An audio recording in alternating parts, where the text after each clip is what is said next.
اب یہ وہ یہاں سے الیکشن لڑیں گے. میری دل کی آرزو ہے کہ میں ان کو جلدی سے جلدی وہ اللہ کرے وہ باہر آئیں اور یہ جو میرے پاس امانت ہے میں ان کے حوالے کروں. عمران خان ہی وہ واحد شخص ہے جو پاکستان کو ترقی دلا سکتا ہے، پاکستان کو ایک آزاد اور خود مختار ملک بنانے میں اپنا اہم رول ادا کر سکتا ہے، اور عمران خان کی ہی زیر قیادت یہ ملک آگے جا سکتا ہے. یہ لوگوں کا فیصلہ ہے. سیاسی طور پر آپ کی قیادت پر تنقید کی جا رہی ہے کہ آپ نے مسلم لیگ نون کو اقتدار سے روکنے کے لیے کوئی خاص اقدامات نہیں کیے. اگر آپ پیپلز پارٹی کے ساتھ تھوڑا سا بھی نرمی کا رویہ اختیار کرتے تو شاید میاں شریف کے خاندان کے افراد کو آپ اقتدار سے دور رکھ سکتے تھے. تو کیا نہیں سکتے پیپلز پارٹی کو سیاسی حکمت عملی اپناتے ہوئے، جس طرح آپ نے مولانا فضل الرحمان کے ساتھ تھوڑا سا نرمی کا رویہ اختیار کیا، اس طرح اگر پیپلز پارٹی کے ساتھ کرتے تو آج شریف خاندان اقتدار سے باہر ہوتا؟ دیکھیں ہمارے نزدیک تو شریف خاندان اور پیپلز پارٹی ایک تصویر کے دو رخ ہیں.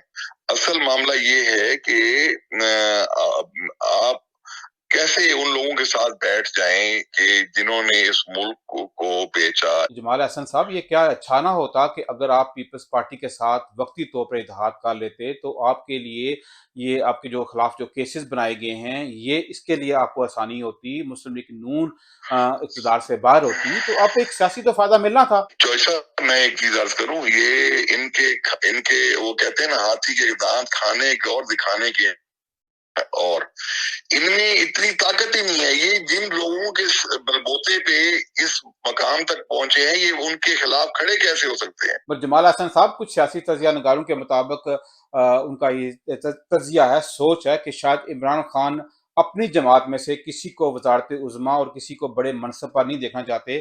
وہ نہیں چاہتے کہ ان کی عدم موجودگی میں کوئی وزارت عظمیٰ تک یا کسی بڑے منصب تک پہنچے، تو اس لیے انہوں نے پیپلز پارٹی کے ساتھ اتحاد نہیں کیا. عمران خان پاکستان کا واحد لیڈر ہے. ان کے خاندان میں سے ایسا بندہ نہیں جو حکومت میں آئے گا، نہ ان کی ہمشیرہ سامنے ہے، نہ ان کے اولاد میں سے کوئی ہے جو حکومت سنبھالے گا. ایسا کچھ بھی نہیں ہے. جب ایک بندہ اپنے خون کے رشتے کو اپنے بعد پاور میں نہیں لانا چاہتا تو یہ اس کے بارے میں کیسا سوچا جا سکتا ہے کہ جی وہ اپنے بغیر کسی کو وزیر اعظم نہیں دیکھ سکتا. ایسا یہ غلط اثر ہے، بالکل غلط اثر ہے. اور سیاسی تجزیہ نگاروں کے مطابق پارلیمانی پارٹی ہے وہ اس حق میں تھی ہر صورت مسلم لیگ نون کو اقتدار سے دور رکھا جائے کہ ان کے لیے بڑے مسائل ہیں، کیسز کا وہ سامنا کر رہے ہیں. تو انہوں نے عمران خان صاحب کو پارٹی قیادت کو تجویز دی تھی کہ نون کو اقتدار سے دور رکھنے کے لیے ہمیں کسی نہ کسی صورت پیپلز پارٹی کے ساتھ اتحاد میں جانا چاہیے. کیا لوگوں کی یہ رائے تھی؟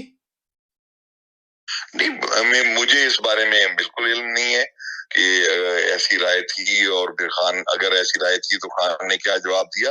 لیکن میں اوورآل ایک بات کر رہا ہوں، حکومتیں بنائی جا رہی ہیں اور وہ کوئی اور طاقت ہے جو ان کو بنا رہی ہے. میں پوری دنیا جانتی ہے. جمال احسن صاحب، جس طرح آپ نے کہا کہ کچھ طاقتیں، آپ نے بھی نام نہیں لیا اور میں بھی نام نہیں لوں گا، آپ کوئی اپنے رویے میں نرمی لائیں گے کہ ان طاقتوں کے ساتھ بھی مذاکرات کیے جائیں، ان طاقتوں کے ساتھ بھی ڈلا کیا جائے؟ یہ پاکستان کے مستقبل کے لیے آپ کو آگے بڑھنا ہوگا. کیا آپ نہیں سمجھتے کہ آپ کی قیادت کو اس حوالے سے تھوڑی سی نرمی دکھانی چاہیے؟ نہیں، خان صاحب نے تو بالکل ہر وقت نرمی دکھائی. پاکستان آزاد خود مختار ملک ہوگا، اپنے فیصلے خود کرے گا. پاکستان کے اداروں کے حوالے سے میرا سوال تھا، پاکستان کے اداروں کے حوالے سے بڑی تشویش ہے. پاکستان کے اداروں کے حوالے سے تھوڑی سی نرمی لچک آنی چاہیے نا.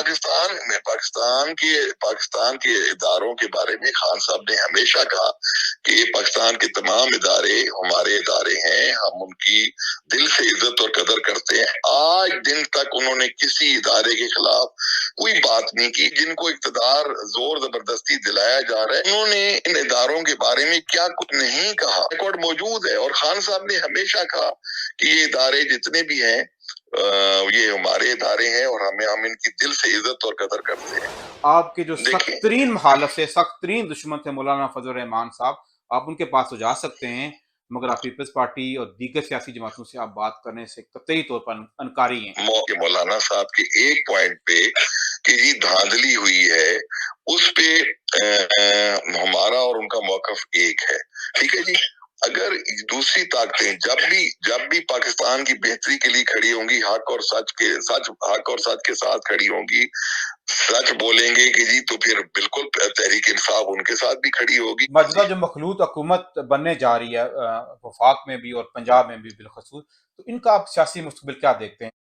دیکھیں جی یہ تو ان کی تحت حکومت پہ ہوگا، سیٹوں پہ بنا رہے ہیں، وہ سیٹ ان کی ہے ہی نہیں، وہ ایک راتوں رات نتائج کو تبدیل کر کے سیٹیں بنائی گئی، ان کو فیسیلیٹیٹ کیا گیا اور اب حکومت بنائی جا رہی ہے نا۔ ہم اسمبلیز کے اندر اور باہر جو ہمارا آئینی کردار ہے اس کو انشاءاللہ تعالی ہم پورا کریں گے۔ کہ بانی chairman P T I Imran Khan سے کوئی ملاقات ہوئی ہے حالیہ دنوں میں؟ نہیں جی میری ابھی تک ملاقات نہیں ہوئی، کوشش کر رہا ہوں، اللہ کا آپ دعا کریں کہ جلدی سے جلدی میری ملاقات ہو جائے ان سے۔ تو موجودہ حالات کے تناظر میں آپ اوورسیز پاکستانی کو کیا پیغام دیں گے؟